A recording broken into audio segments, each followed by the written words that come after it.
নমস্কার। কবি ভবানী প্রসাদ মজুমদারের ভূতের বুদ্ধি। কলকাতা কাল গিয়েছিলাম জরুরি এক কাজে, তার ছিঁড়ে ট্রেন আটকে গেল হঠাৎ পথের মাঝে। রাত 12টায় কালনা নেমে রওনা হলাম একা। জলার ধারে হঠাৎই এক ভূতের সঙ্গে দেখা।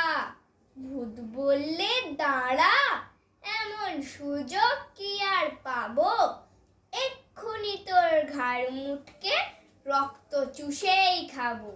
কেঁদে বললাম, সে কি, আমি থুরথুরে এক বুড়ো, আমার দেহের রক্ত শীতল ঠান্ডা বরফ পুরো। তার চেয়ে ভাই পাকড়ে কোনো জোয়ান ছেলে মেয়ে, দারুণ মজা পাবে তাদের গরম রক্ত খেয়ে। ভূত বললে, হোক ঠান্ডা, করব তোকেই সাবার। ইচ্ছে আমার হচ্ছিল আজ খুব কোল্ড ড্রিঙ্কস খাবার।